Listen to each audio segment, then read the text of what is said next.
AV is kind of like water. It's everywhere.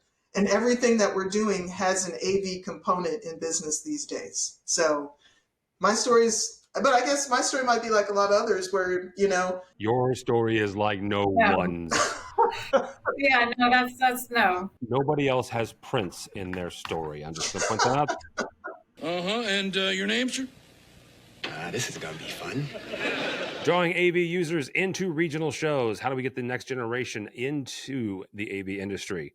And AVIXA CTS RUs for Microsoft training. All that and more. Next on AV Week.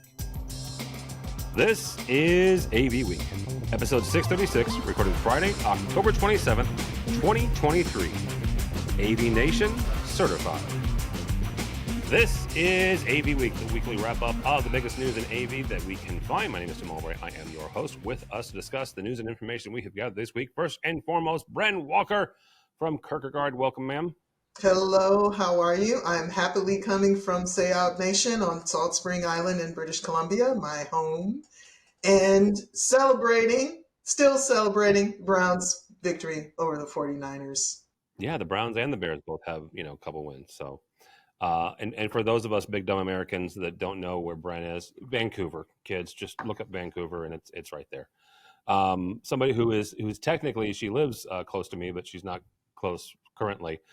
Cassie Berger, she is up at the headquarters at Shure where she works. Welcome, ma'am. Thanks for having me. And Bren, I was just in Vancouver and it is gorgeous, much better than St. Louis, which is where I'm from. And your company is based, I believe, in St. Louis. St. Louis. And we don't have a football team, so I don't have a man in the game on this one. You could root for the Bears. I mean, honorary Buckeye. There you go. I mean, technically, Kansas City plays in Missouri. I just want to point that out. Yeah, that's a whole different conversation. All right. If I see anything about Kelsey and Taylor Swift, I swear. Let's not do it and say we did. How about that? All that? right. From AV Magazine, AV professionals can now access free technical training on Microsoft Teams rooms through AVIXA's, that's right, I said AVIXA's training catalog. Training is designed to help professionals learn how to deploy, configure, and manage Microsoft Teams rooms. Training covers a variety of topics, including room design, network readiness, and troubleshooting. Also includes a live walkthrough training of the service portal. Individuals who complete the training and pass a test are, get this, you get 30 CTS renewal units. Now, for those of you out there who don't have your CTS or let yours lapse, like one of the three of us, that would be me, you have to get 30 every 3 years. So by doing this, you get 1 year completely done. Training offered by AVIXA can help AV professionals stay up to date on the latest features and best practices for deploying and managing Microsoft Teams Room. Mitchell will put a link to this on this episode's page. Bren, we'll start with you on this. What does this say about the rise and proliferation of Microsoft and Microsoft Teams in the industry? I don't know that it says anything about the rise. I think it says something about the continued dominance of Microsoft in workplaces, right? And it's one of those things that you have to understand how to do the same way if you do corporate work, you'll have to understand how to size a display, right? I mean, to me, it's going to be core to the work of anybody who does corporate systems. Frankly, in AVIXA news, I thought it's been more interesting that they've been teasing a cert for networking. A CTS that's focused on networking. I think it's far more needed in our industry in terms of people having that knowledge. And it's probably a more complicated lift too, to getting the networking certification. I'm far more excited about that. But this to me is just, yes, Microsoft's everywhere. Okay. Well, really quickly, and Bren is currently on the board of AVIXA. Cassie was on the leadership search committee of AVIXA, so I'm not asking either of you to talk for AVIXA. The CTS networking one, we had a conversation with AVIXA about 2 or 3 weeks ago when they started teasing that, right? And this is not meant to be a little bit snarky, but it is kind of what they said. It is a tease, right? It's not there yet. It's not ready yet.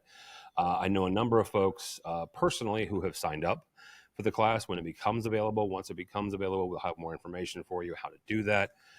It also has to go through a certain process. It has to go through the process to get it verified and get it certified. So it is an internationally accredited standard similar to the CTS, the CTSI, and the CTSD. Yeah. Cassie, same kind of question. You Shure does a lot of work in Microsoft Teams rooms, right? You guys have got a lot of both Microsoft microphones in processing in there. Is Bren right? Is this just another example of the further dominance of Microsoft within the UC and the corporate space? I would certainly agree with what Bren said, and I will preface by saying Microsoft did a phenomenal job creating a standard and a requirement for users to have certified devices and for these UC rooms to go in as Microsoft Teams certified rooms. Any of their competitors, any other group trying to accomplish this has been unsuccessful, in my opinion, and Microsoft figured it out. And they did a very good job of making a requirement for manufacturers to have certified products. And that's not an easy feat for a manufacturer. We had to jump through hoops to get our products certified. And not to mention when they introduced this, which was 2 years ago, in the height or when pandemic was going on, to get in the queue for your product to get certified, there was like a 6-month wait time. And maybe if you had the right connections or your product was required for a lot of these applications, you'd get elevated to the top of the list, but that's a big maybe. Yeah. So manufacturers introducing products into the marketplace had to think about their launch time based on if they were getting certified. So yes, I think it's a great step for AVIXA to have this training available because it's a requirement. And so it makes it easier for the products to be used, be sold, and for the user to access this training, having it on the same platform. Not to mention they're getting those RUs, which are required to your point, Tim, and you shouldn't have let those lapse. But I think it's great. But I think to Bren's point, it's Microsoft doing what Microsoft does, right? And they've done a great job and they're very successful in how they've implemented this. So applaud to Microsoft on this one. So really quickly, something that Cassie just said there are other software-based codecs that have less stringent requirements to get their certification. And it has been told to me by other manufacturers, not by Cassie, but by other, her cohorts in the manufacturing side, that you fill out a form and you pay a fee and suddenly you're certified, as opposed to Microsoft's, which is exactly what Cassie just described. Bren, then the follow-up question to this is, how do you decide when you're designing a system, what goes into that system? Bren does really fancy, theaters, so there's not a whole lot of Microsoft going on there, but just generically, how do you decide based on certifications for a certain application? Or does certifications even come into play? Certifications don't come into play for us. Now, yes, we do a lot of performing arts, but we do meeting spaces like everyone else. Faculty have to meet, production teams have to meet, yep. And ultimately it comes down to user preference. And our users typically have very strong preferences if they want to use Zoom or Teams, which is pretty much where the conversation is. Are you using Zoom or are you using Teams for most of the design work that we do? And it's, I would say that Teams adoption in our world is very light. When we talk about our headquarters clients, where we've done corporate headquarters that they also have a theater in, or they have media studios or something, we're more likely to see Teams in that scenario. But for us in the arts world, people love Zoom still. Next story comes to us from our friends over at Higher Ed AV. The world of higher education will gather in Los Angeles on November 7th for the HETMA Roadshow. This is a free event for university presidents, provosts, IT, and student service leaders, audiovisual decision makers, and learning space professionals. The event will be held at the Luskin Conference Center on the campus of UCLA. It will feature a campus tour and interactive panel discussion with industry leaders, a learning technology and AV tabletop expo, networking opportunities, and of course, a cocktail hour or cocktail reception, actually is what it says. It won't be an hour. It'll be longer than that. Erin Mayer Moran, who is the president of HETMA, she's also a host of AVWeek's or AVNation's EdTech show. The HETMA Roadshow is an excellent opportunity for higher education professionals to come together, learn from each other, and network with industry leaders, end quote. It's free to go, although it's the first 500. So again, Mitchell's going to be busy this weekend. He's going to put links to the registration on this. Cassie, we'll start with you. Not that Cassie or Shure is sponsoring this specific one, but generally, Shure is incredibly involved in regional shows around the country and quite frankly, around the world. What is the balance between regional shows like this one that gather a specific vertical or a specific segment of the end user population coming together against what would be referred to as a national show or an international show? We're recording this on Friday, the 27th. Infocom India has been happening this week, right? You would label that as a national show for India and parts of Asia Pac. Obviously, June every year we have Infocom. I'm already planning ISE, which sounds crazy, but I'm already planning ISE. Those would be national shows, bigger ones, international ones. Compare and contrast the benefit of both regional versus national ones. Well, so you have the tiers. You have the Infocoms, the ISEs, the large shows that you have all of your customers at, and you have an opportunity to launch products because we like to launch products typically at ISE since it's beginning of the calendar year opposed to middle. And then we really introduced the product to the US market at Infocom. It's already kind of been out there for the last four months. It's a great opportunity to see all of your customers in one place. It's incredibly hard to get meetings with all of your customers during that time, but you do your best to schedule them, and you essentially have 15-minute segments with each customer, and it's great that you're in person and able to connect with them, and you drill down your message. You don't have a big presentation. You have a drilled down message. These are the talking points. This is what I want to focus on.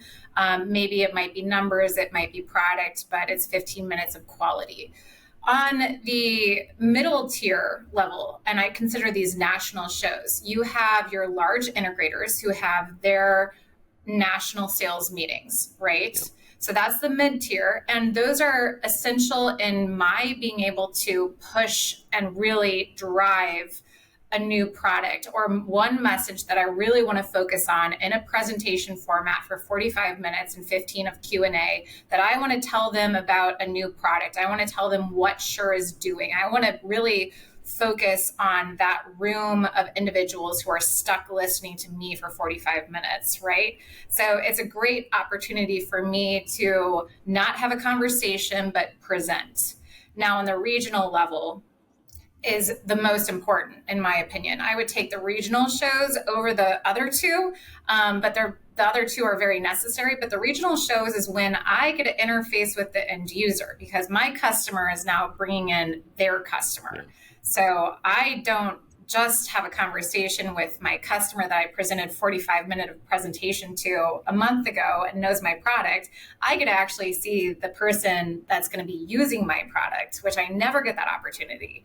And the importance of that mid-level one, the national sales meeting, is I know that this sales individual from the integrator is bringing their end user to my booth, and they might just skip over the 2 booths down my competitor and go on to the next, video solution provider. But I already planted the seed with them in the national sales meeting. They're bringing their end user to me in the regional environment, and then they're skipping over my competitor. So they're all very important, but that's my opinion. I think we need all of them to be successful in what we do. That may have been the best answer I've heard on comparing and contrasting all the three. Bren, I have interfaced with you and networked with you at ISE, at Infocom, so talk for a second, especially from the designer level, what the benefit is from these different types of shows. And Cassie just actually gave me another level. I didn't even think about the middle level. All these different types of levels when it comes to the various shows and the various opportunities to get together in person. Well, I'll echo what she said about the regional shows. I think for me, for our world, they are the most important. We do a lot of higher education work. Higher education teams are resource constrained. Sometimes they can make it to Infocom. Sometimes they have to do it every other year. So if there are regional opportunities for them to put their hands on something and to talk to people, that's a benefit for us, because the more educated our client is, the better design we can produce for them, because we're solving a problem for them. So we want them to be fully educated.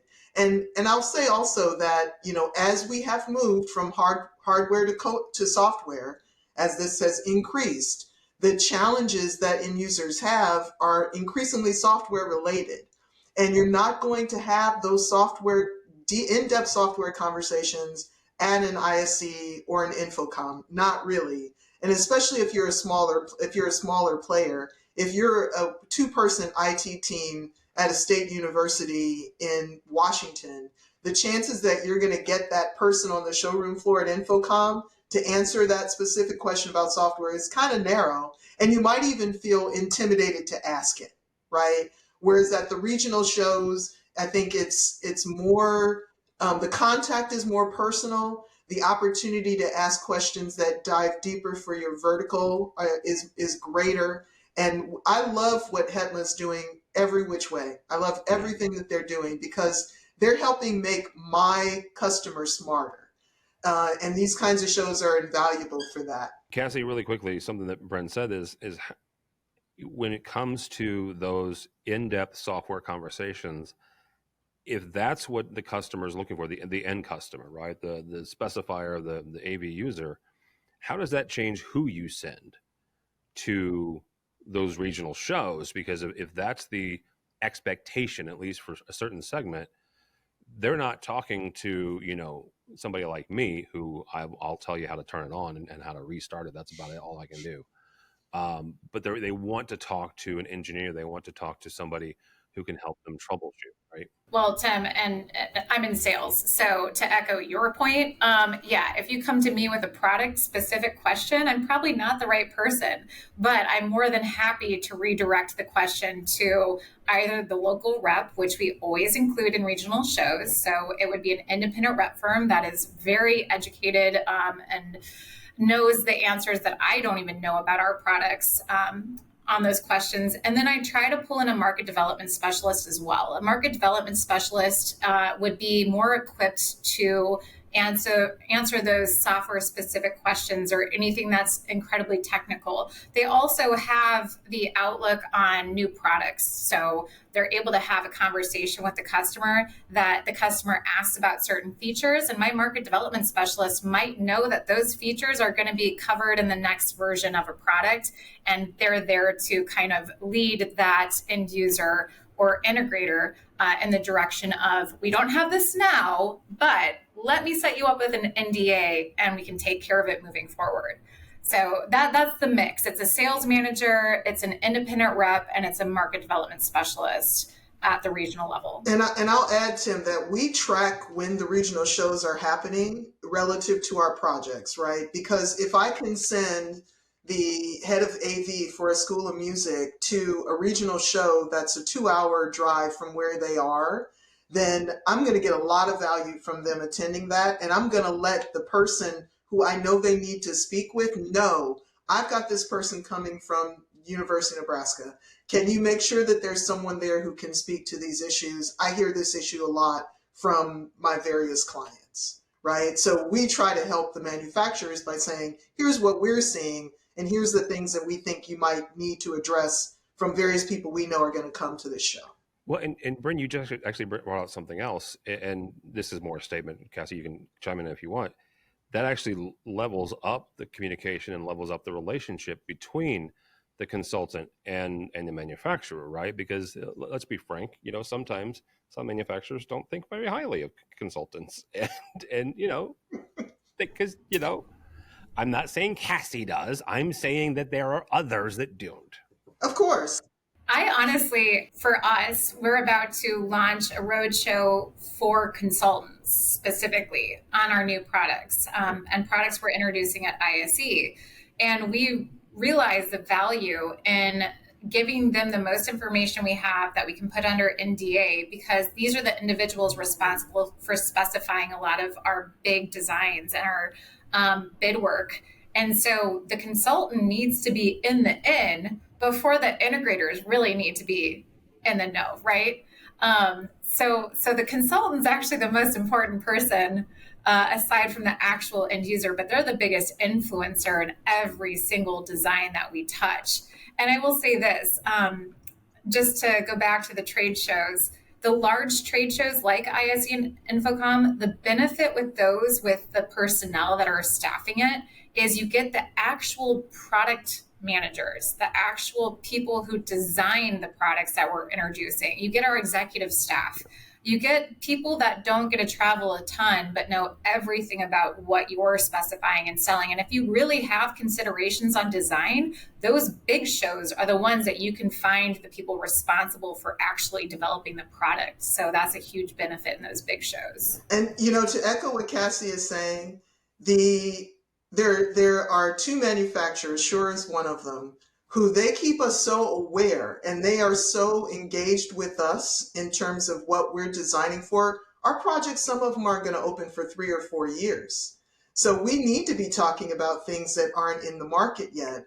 And we're doing some stuff right now with Shure that I'm really excited about, that I think is going to shake a lot of people up. And it's happening because of Shure's willingness to sit with us, hear about the project, hear the timeline, hear what we were trying to accomplish, and for us to actually go and mock up, here's some potential solutions. We did that in Chicago last week, where we went into a room similar to the room we're designing for. We mocked up some new products. We learned a lot on both sides. It immediately influences our design documentation. It immediately influences my conversation with the client about what they're buying and why they need to go get an extra $100,000 to make it happen, right? And I'm able to tell them that now for a building that's not going to open for 2 years. So I can understand, integrators, manufacturers, people have different thoughts about consultants. I got news, okay? The way our world is moving in design, you'll need us more than ever before.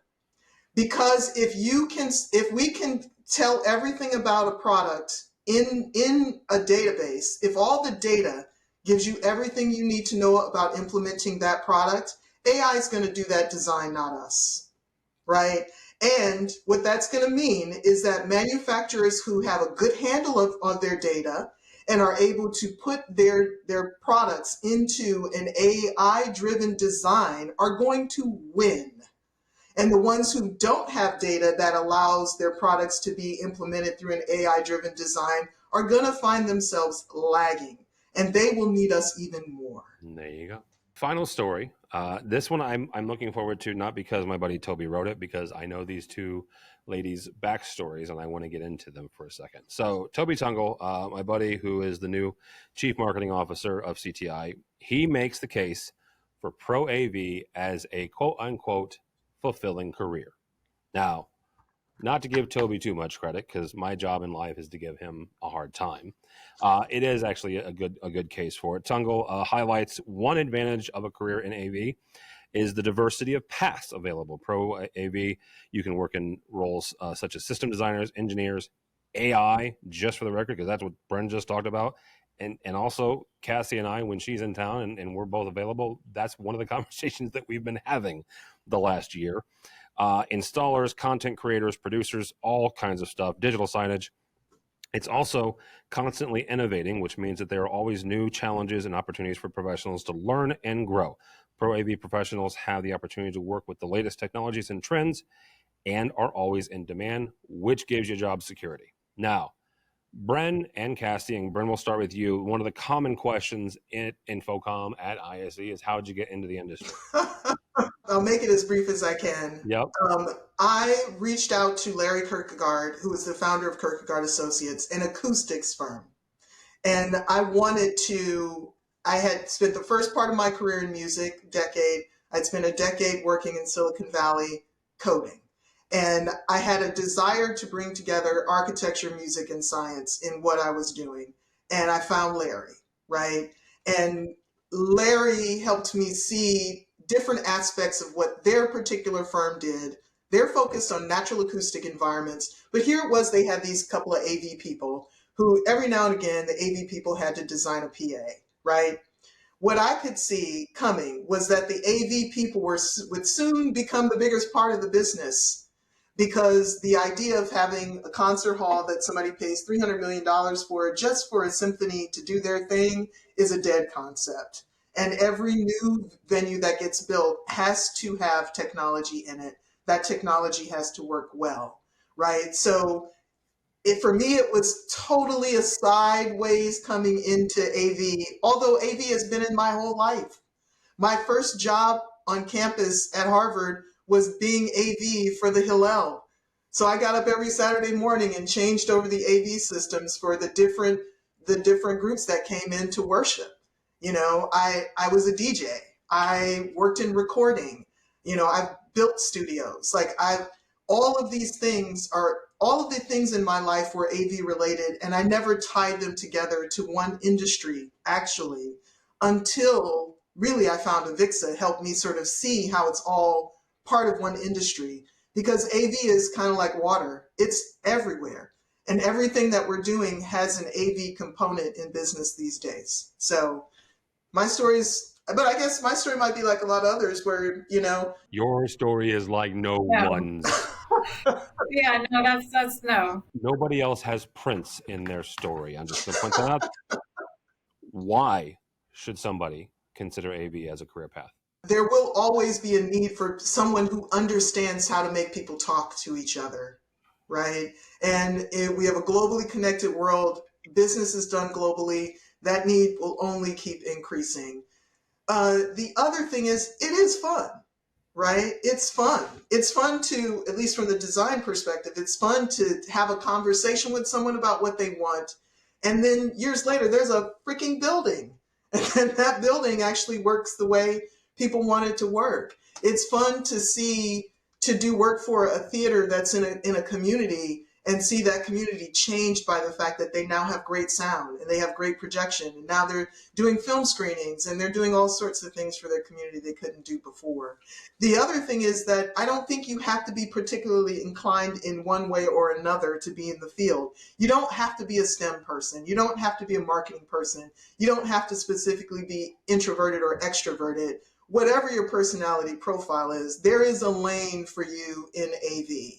And if you're in AV right now and you feel underpaid, then get a new mentor, because you're probably not pursuing as much as you could possibly be pursuing in your field. All right. Cassie, why should somebody get into this industry? I think Bren nailed it. I mean, it is fun and there is security in it, which Toby touched on in his article. There's always an opportunity to go somewhere to do something. And there's always opportunity to learn, right? And AVIXA in our previous conversation is a great example. So that Microsoft course, I believe, is free to take, and you get the 30 RUs, and it's invaluable. That type of offering is invaluable, and not every industry offers the opportunity to learn like we do. We are gearing these individuals with as much information and power as we can to go into the field and to work in AV, but it's not limited to AV. And I think the thing right now that we really need to focus on is we need to target individuals who can teach us too, because right now there's a whole sector of individuals we're not targeting to join AV. We're looking at more the people. Bren, to your point, you worked in production and sound at your college. There's a lot of individuals doing the same thing right now. Those are target AV future professionals, right? So how do we communicate to them the AV industry? But there's this whole group of people in their mom's basement messing with Python and doing code work and programming on their own, because Python gives them the ability to learn and construct and actually code things, right? And platforms. How do we target those individuals? Because those individuals are the next wave of who we need in our industry. And that's how do I communicate to them the importance of AV? How do I communicate to them how much fun it is and how much we need them? Because that is my target market for people coming into our industry right now, is the people who are sitting in front of their laptop all day messing with Python. Yeah. So that's like everything we're talking about today and how fun it is, because it is a blast. how do I reiterate that to those people that are currently not even aware that we exist? Absolutely. Because they have a whole level of expertise that we haven't tapped. And how do we get them to join us instead of going to work for a bank or Silicon Valley, right? Right, exactly. And I think that's where maybe the fun aspect comes into it. It's like, see what we do. Because Bren, you also mentioned when you specify something, you design a room, you design a theater, whatever it might be, and then 2 years later, you actually see it come to fruition and you walk in and you say, I did this. This is amazing. It gives me goosebumps right now. I have the same thing when we have local live music or whatever, the first thing I check is a microphone. And when we're watching TV, when I'm watching TV with my daughters, the first thing I say to them is, that's my mic. And it's like it's the coolest thing ever to be like, yeah, that's my microphone. No big deal. That's an SM58. Yeah, that's cool. Yeah, it's the neatest thing ever. I got to hang out with Cassie at Lollapalooza this year in Chicago, and thank you again for that. But that was the common refrain is a artist gets up, whether that was Billie Eilish or whoever, and it was a Shure microphone. It's just cool. It's a cool industry. How do we tell people this? All right, y'all. Thank you so much. Bren Walker, how do people connect with you or Kirkegaard? You get us at Kirkegaard.com. That's like the philosopher, but one less E, KIRKEGAARD. And you can get me, Bren, at Kirkegaard.com or on LinkedIn, Brenda J. Walker. And I'm just going to say, I don't spend time on social media. I really don't. So if you don't hear from me right away, it's not personal. I just, maybe once a quarter, I go in and I check messages. I try. Ashley is trying to get me to be better at it, but it's so much fun designing that sometimes social media sort of slips my mind. But if you do connect with me on LinkedIn, you will hear back, I promise. Cassie Berger, thank you, ma'am. How do people connect with you or Shure? Shure.com, and please visit our integrator portal. So it's the Pro portal. It's a side link to our consumer site. You'll find more relevant information there. You can find me on LinkedIn, Cassie Berger, with Shure. So if you have any questions, I like Bren's idea, and I think it's not personal on a t-shirt is where we need to take this. If I don't respond immediately, it's not personal, but I will get back to you. So thank you for having me. I've known Cassie for a very long time, and I'm not going to comment on how she responds. Exactly. All right, for Tim Albright, do not follow me on Twitter or LinkedIn or anything, but go by the website, AVNation.tv. That's AVNation.tv. You'll find this program and a host of others. Brand new slot of shows coming out, new EdTech, new State of Control, and a brand new Women in AV. Also, and what we're going to do is we're going to get Cassie's How I Got Into the Industry, and we're going to ask Bren if she'll share with us her Prince story in the after hours version of AVWeek that we post on the brand spanking new AV user group for AVNation. So it's called Citizens of AVNation. It's on LinkedIn, so check that out as well. All that and more at avnation.tv. That's avnation.tv. Thanks so much for listening. Thank you so much for watching. That's all the time we have for AVWeek. The network for the AV industry. What are you listening to? This is AV. This is AVNation. This is AVNation.